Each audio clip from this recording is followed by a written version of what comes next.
ГСП онлайн. Городские новости сейчас.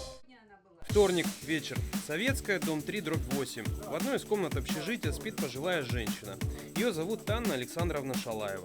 Еще с прошлой недели у нее и ее старенькой мамы грипп. Состояние постепенно ухудшалось. В субботу приехал сын, сегодня и другие родственники. В ночь с 6 на 7 февраля 4 раза вызывали скорую. Каждый раз женщину отвозили в горбольницу, в Шудаяк, но в госпитализации отказывали. Обратно, как хочешь, так и есть. С 13 до 14 часов 7 февраля вызвали скорую еще раз. Снова везти в больницу уже отказались родственники, помня о том, что обратно возвращаться-то как. А что все-таки положат, уже и вовсе не поверили. У нее, когда укол, видимо, отходил, когда ее привезли сюда в час, вот после часу, у нее же судороги, вот такие вот конвульсии начались. Вот рассказывает врач-то, что у меня ничего нету с собой, ничего не могу сделать. Я все понимаю, что грипп, больных много, может быть, мест нету, но бывают же вот экстренные какие-то вот такие вот случаи. Ну что мы сейчас будем ждать, пока она умрет? У нее руки, ноги синие, вот оттирали ее, холодные. Но очень надеюсь, что услышат меня, услышат врачи, персонал вот этой больницы городской. Ну, пожалуйста, ну что-то сделайте. Ну нельзя так относиться, ведь у каждого родители есть, у каждого родня есть. Родственники пытались дозвониться до регистратуры. Там ответили не к нам. Главврач Шудаякской больницы был на совещании.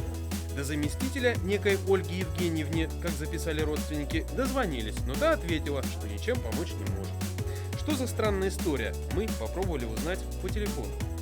По поводу Шалаевой уже решен вопрос, что 14 числа ее госпитализируют. Она уже 10 раз уже здесь была. Понятно. Вчера. Подождите, то есть его действительно 4 раза вроде как привозили, потом обратно увозили? Да, ее записали на определенное число.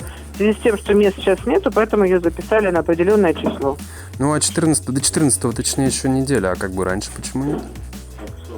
Вот это все выяснять должен был молодой человек, который с ней приезжал. Вы звоните опять в эту, не по адресу, понимаете, совершенно не со мной. Ну, я же спрашиваю, да, вот с кем можно поговорить. Вот это завтра с утра звоните, узнавайте у заведующей, ради бога. По этому же телефону звоните, спросите заведующую приемного отделения, и вам все расскажут. А почему, в чем причина. Вот звоните, пожалуйста, с 8 утра до 2. Но не после как 2. зовут?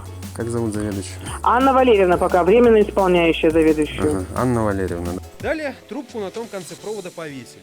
Итак, вторник, вечер. Анна Александровна осталась дома, ее мама тоже. Вокруг собрались родственники, соседи.